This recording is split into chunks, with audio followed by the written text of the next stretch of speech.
Muko tayari? Thank you. Dear Kenyans, you are all aware of the political developments in our country.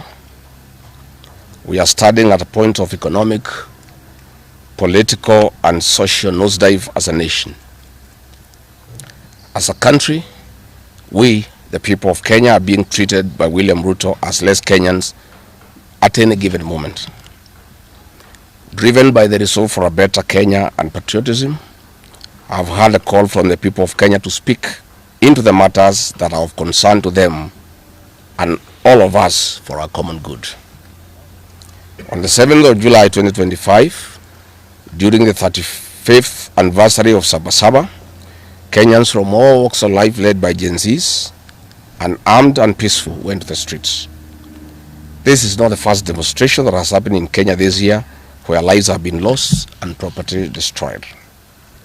Unbeknown to these peaceful demonstrators, the tired regime of Ruto had a well-organized state-sponsored militia in cohort with the police and other state security agencies to maim, kill and destroy property and blame it on the Kikuyu community and specific leaders who are perceived unfriendly to this killer regime. This targeted profiling of the Kikuyu community and destruction of their specific business is an economic sabotage not new to the narrative of William Ruto. On the 30th day, these state-sponsored militia, under instructions and guidance from the police, were dropped in different places in the country and mostly in the Mount Kenya region and other regions not perceived friendly to the government. They were strategically dropped past midnight, and then roadblocks were placed by the police while others was dropped early in the morning. The militia were procured by Ruto, governors and MPs allied to him. These regions included Nairobi, Kiambu, Kajiado, Kisii, Nyeri, Murang'a, Kiambu, Kirinyaga, Meru, Nyandarua, Kajiado, Kitengela, Ongata-Rongai, Machakos, Embu, and in Wote. They had clear instructions to loot and destroy specific properties under police supervision. A killer squad of 101 that works under the Director General of the National Intelligence Service, Nuruddin Haji, was armed with assault rifles and drove in a convoy of unmarked Subarus, shooting and killing innocent protesters aimlessly in the streets and estates. This squad in Subarus, hooded and masked against court orders, are disguising themselves as DCI's officers, yet we know they are not. In fact, I would like to clarify that the National Intelligence Service has procured Subarus to give an impression that this killer gang is from the DCI. The truth of the matter is that this has nothing to do with the DCI. This is the National Intelligence Service, and this squad of 101 people was formed when I was still in government. Officers were recruited from the administration police unit for special training by NIS on abductions, killings, and cover-up. And this is a squad that is killing the people of Kenya. The killings and the business destruction pattern point to William Ruto's ethnic profiling narrative, which he is a master with no rival. With a close coordination of PS Interior Imodamolo, this narrative was boosted online by state bloggers to spin the narrative. The Cabinet Secretary Kipchumba Murkomen's public to shoot to kill order, coupled with assurances to police officers that the government will not cooperate with the investigators in police conduct, has emboldened security forces. Police officers are now on record threatening citizens who are in their homes, boasting of their license to kill, acting with a confidence that can only come from the highest echelons of power. Mr. Murkomen's admission that these are not just instructions from him but orders from above removes any ambiguity about where responsibility lies. It will be recalled that in the run-up to the 2007 general election and its aftermath, the narrative of 41 against 1 was a masterpiece of William Ruto. The target was profiling Kikuyus against the rest of the country. To a large extent, he succeeded and every Kenyan knows what happened, and it is also fresh in his mind of the ICC ordeal still hanging on the neck of William Ruto today. We remind William Ruto that his ICC cases are not yet over. They have been posed after witnesses disappeared, and what he is pretending over are crimes under the Rome Statute. It is clear history is repeating itself, and the architect William Ruto is back on the deck. He is hell-bent to finish his unfinished business with the people of Mount Kenya, destroy their businesses and make them black sheep of Kenya. Despite this horrible experience, the people of Mount Kenya voted William Ruto to a man in 2022 general elections against the advice of President Uhuru Kenyatta, whom Mr. Ruto had branded as a drunkard and a useless leader. Today, the people of Kenya, and especially the Mount Kenya region, feel sorry that they did not heed to the advice of Uhuru Kenyatta. These state-sponsored militia were key in touching of various parts of the country with ease of police assistance to prefer terrorism charges on specific people from the Mount Kenya region. So far, about 50 young people are in courts in trumped-up charges of terrorism in scenarios of state-managed crimes by the state. Again, this is a clear onslaught on the Kikuyu nation. A case in point, when a police station in Mawego in Homa Bay County was torched, the suspects for that particular crime have been charged with arson. But when a police station is alleged to have been torched in Kiambu, suspects from the Kikuyu nation are charged with terrorism charges. This is serious ethnic profiling. Last night in Juja and Kirinyaga, these state-sponsored militia invaded various businesses. Luckily in Kirinyaga, after Wananchi went to Sagana police station and they refused to act, saying they had orders from above not to interfere, the people organized themselves and repulsed the militia. Mr. Ruto's ethnic profiling has led to the destruction of the foreign properties belonging to the people of Mount Kenya. Maguna supermarkets in Meru, Kahawa West and Muranga. Nice supermarkets, hotel and petrol station, and nice city in Mwea in Kirinyaga. County supermarkets in Kabati and Kirinyaga. Power Star supermarkets, Quick Mart supermarkets in Eastern Bypass, Shell and Total Mini markets in Roiro, Chill Post Hotel in Gong, Boju Shop in Keserian, Homegrown Supermarket among others, and the Family Bank in Kahawa and Roiro. Notably, in Meru, these state-sponsored militia tried to attack Meru Dairy Processing Plant and were repulsed by workers. In Nyeri, they further tried to attack Wakulima Dairy in Mukurweini, and the attack failed. We urge our businesses to heighten security surveillance on their business premises and production lines, especially the KTDA, coffee factories, milk processing factories, among others. We take note that in Meru, on Sunday the 6th of July, at an event attended by CS Kipchumba Murkomen, the MP for Bori, Mugambire Dikire, indicated that a supermarket would be attacked the following day. As sure as December 25 is Christmas, and true to his word, Maguna supermarket was touched by the state-sponsored militia, which the MP was private to. Why hasn't Mugambire Dikire been arrested? How did he know that a supermarket would be attacked? This is selective justice. The evidence that these militias are state-sponsored is plain for all to see. Videos circulating widely show police officers not merely failing to intervene, but actively transporting armed groups who proceed to unleash destruction with apparent impunity. Uniformed officers have been seen standing guard as these groups rampage. They are in action and a stark contrast to strong statements being made by government. In Nyeri, journalists were attacked by these militias in the presence of the police. It is well documented. This is a clear indicator that Ruto is working with governors and MPs allied to him to destroy businesses owned by the Kikuyu, the Meru and the Embu, and blame it on people who don't support his administration. This is a tactic that was used by the colonialists with the collaborators who searched earth policy and torched buildings and businesses and blamed it on the Mau Mau. This divide and rule tactic will not work, Mr. Ruto. We know that in Meru, they want to use this mayhem to blame the Kalenturi In Embu, they have already blamed Mkunji Gitonga. In Kitengela, Gong, they want to target Senator Seki and MP Onesmus Ngogoyo. In Nyeri, they are trying to haunt Honorable Kagusha. And in Kirinyaga, they are targeting Senator Murango. We want to remind President Ruto that it is not the Kikuyus who want him out of office. It is the entire people of Kenya. Kenyans are suffering equally across the country.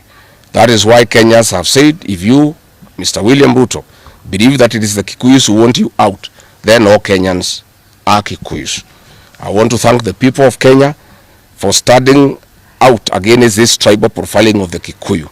The people of Kenya yesterday did wonderful by saying that the Kikuyus should not be profiled. This morning, I have seen Ruto quivering and wailing in uncontrollable anger. Mr. Ruto, excessive anger is not a solution. I want, with a lot of humility, to advise you to stop being angry. That will not help. You need to know what you need to do because you have not been listening to the people of Kenya. The people of Kenya are more angry than you are.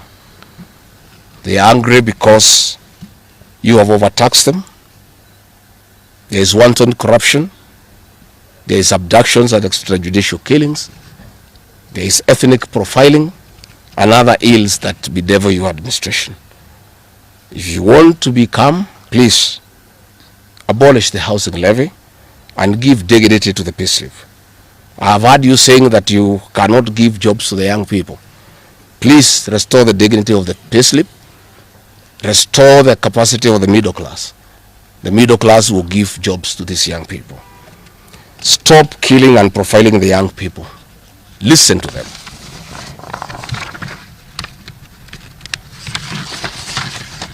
Stop abductions and extrajudicial killings. Abolish, disband the killer squad of 101 officers at Nurdin Haji. Give hustlers the jobs that you promised them. Mr. William Ruto, you are the one who promised. You cannot cry today that you have no solution, saying that other presidents have not been able to do it. You are the one who promised these young people. Stop police brutality. Stop abductions and illegal detentions. Get the hustlers from the bottom of the economic pyramid as you promised. Yes, Mr. President, we agree there were other presidents before you, as you have rightly stated, and true, they never went through what you are experiencing today. May it please you to know that the reason why Kenyans rarely had problems with them, Mwai Kibaki and Uhuru Kenyatta were guided by the Constitution and the rule of law. They did not capture our constitutional institutions to work for them, instead of working for Kenyans. They never killed children. They never attempted to build churches in State House. They never organized militias to destroy people's property and kill them. That is why you have a problem. And we also want to remind you that Mwai Kibaki had a difficult time from you, William Ruto. Videos are everywhere.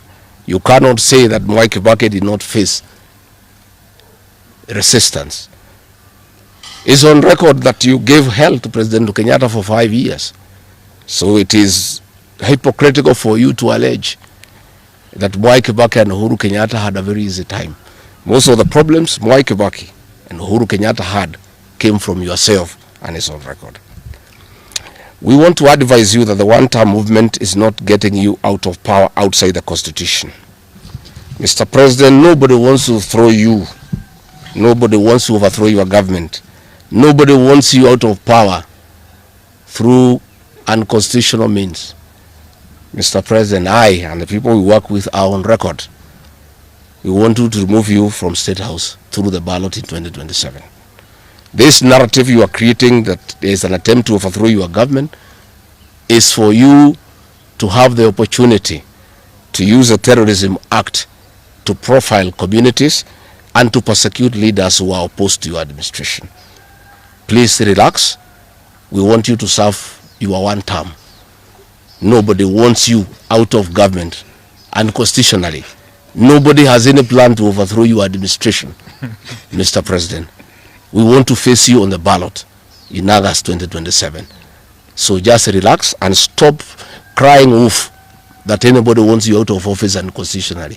There is no leader here who is planning a coup, and none has the capacity, and nobody is interested.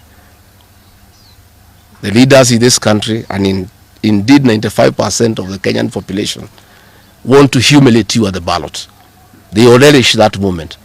None of them would want you to go out through any other method, unless, of course, you decided to resign on your own volition. So please stop creating this narrative. This narrative is to enable you to use anti-terrorism law to persecute leaders and to persecute the Kikuyu community.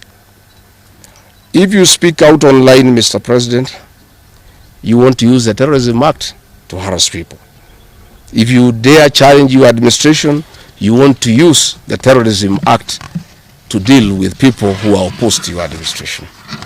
My fellow Kenyans, let us not be deceived. William Ruto has stripped away even the pretense of democracy. What we are witnessing is not the rule of law, but the rule of fear. This is not the behavior of a government that serves its people. This is the machinery of outright dictatorship. Finally, I want to announce to the people of Kenya that tonight I will be traveling to the United States of America to talk to the Kenyans in diaspora and the international community about the state of the nation. I would have wanted to stay in the country at this very difficult time when our people are under siege, but I have engagements that I'm not able to postpone. I have been threatened by people close to William Ruto, who called some of my people today that they will want to stop me from leaving the country. I have no problem. If you want to come and arrest me at the airport, as you are threatening us, you can go ahead. I don't have a problem. You cannot sell fear to us. You know, even if you sold us fear, we cannot buy. You know, and therefore, as I'm out of the country, unless I'm stopped from going, and if I'm stopped from going, I'm still okay. I'll be here because this is my country. We have made sufficient arrangements with other leaders in the united opposition to create a pool of lawyers to come in through for our young people who are being persecuted on trumped-up charges of terrorism. And I want to explain. I have heard the president saying that people have attacked police stations and the law courts. It was all stage managed by the MP for Kikuyu. How do you explain that people can walk into a police station and they are not armed and take over the police station from armed police officers? How do you go to the courts that are guarded by armed police officers and touch them? All these attacks of vital installations were stage managed by William Ruto through Kimani Ichung'wah to create the opportunity to prefer charges against people using the Anti-Terrorism Act. That is the reality. So nobody has attacked any police station. They were all stage managed by government. And what is happening is history is repeating itself. This is exactly what Moi did in the 80s against the Kikuyu community. After the abortive 1982 coup, he used sedition laws and the clandestine Kenya movement to profile the community and hauled people into court, and they'll be taken by Bernard Chunga after 5 p.m. This is history repeating itself. I want to ask our people to be calm, to be cautious, and to be strong. I want to appeal to our young people, the Gen Zs. Looking at the scenario of what is happening and what William Ruto has planned, I want to ask my children, my sons and daughters, to consider applying the next onslaught against the President William Ruto by getting IDs and registering as voters so that they can deal with William Ruto on the ballot. Because I fear for them. Anytime they go out to the streets, they are killed like chicken. I would like to preserve to us these children.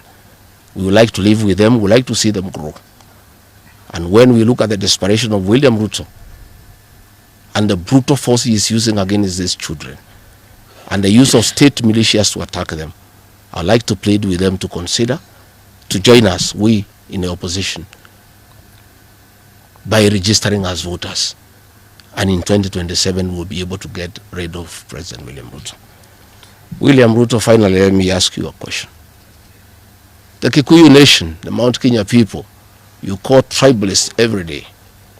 These people you are waging war against, their businesses, are the same people who voted for you, even after what you did to them in 2007.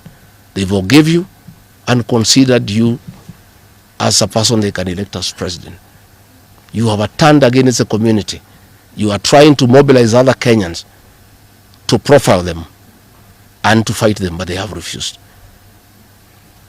These same people from Mount Kenya have the capacity to support somebody else. It must not be you. And they proved that they are not tribal by voting for you when you are Kalenjin. They can vote for a Kamba. They can vote for a Kisi. They can vote for a Luya. They can vote for a Masai. That sense of entitlement that you are having to the Mount Kenya vote is misplaced. They voted for you, yes. You betrayed them. You turned against them. They don't have to vote for you again. Please stop persecuting them into submission. They will not submit to your brutality, to your vicious attack against them and their leaders. That I want to tell you for free today. I have listened to you talking with a lot of anger, calling them tribalists. They are not. How can they be tribalists when they voted for you and you are not one of them? But you don't have a sense of entitlement that they must vote for you. You know what you have done to them and why they have reacted the way they have. And I want to assure you, you cannot scare them into submission. Even if you jail them, they will not submit. These are seasoned descendants of the freedom fighters, and they cannot be intimidated. So let me encourage my leaders here as I go away to remain strong, to remain focused, and to speak for the people of Kenya. I am I have a lot of gratitude to the Honorable Stephen Kalonzo Musyoka and Eugene Wamalwa, who have been in court the whole of yesterday and today, standing strong and defending our young people who have been framed and charged with treason.